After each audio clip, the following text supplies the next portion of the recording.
আমার বাবা যেহেতু কুম্ভ মেলায় গেছিল, তো সেখান থেকে আসার পরে আমাদের বাড়িতে দেওয়া হয়েছিল বাল্যক সভা। তার জন্য বাচ্চা কাচ্চা চলে এসছে আর মাসি সবাইকে খেতে দিচ্ছে। আর মা তো সকালবেলা উঠেই সবকিছু একা হাতেই করে ফেলেছে। আমি শুধুমাত্র ঘুম থেকে উঠে স্নান করে এদেরকে একটু লাড্ডুটাই দিয়ে দিচ্ছিলাম। তো এরা তো খাচ্ছে। আর এখন আমাদের এখানে বাচ্চাদের এতই জ্বর সর্দি হয়েছে যে সবাই আসতে পারেনি, এমনিতেও অল্প কয়েকজন বাচ্চাকেই খাওয়ানো হয়েছিল। তো এদিকে আমার একটা বোন একটা ভাইকে নিয়ে আসছে, তো ভাবলাম কেউই ঠিক করে খাচ্ছে না, যখন আমিই বসে পড়ি, নাহলে রিভিউটা কে দেবে যে কেমন হয়েছে খেতে। আমি বসে পড়লাম আর দিয়ে দিয়েছে মাসি খিচুড়ি, সঙ্গে পাঁপড় ভাজা, চাটনি আর লাড্ডু। আর এই বাল্যক সভাটা দিয়েছিল শনিবার দিন। আর শনিবার দিন আমাদের বাড়িতে এমনিতেই নিরামিষ হয়, তার জন্য কিন্তু শনিবারের দিন বেশ ভালোই খাবার দাবার হয়ে গেল আমাদের সকাল সকাল। চাটনি আর পাঁপড় ভাজা দিয়ে খিচুড়িটা খেতে কিন্তু দারুণ লাগছিল।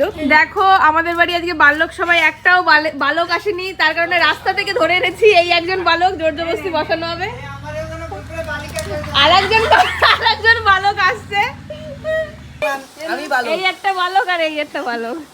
তো আজকের মতো ভিডিওটা এই অবধি, দেখা হচ্ছে নেক্সট ভিডিওতেই। টাটা।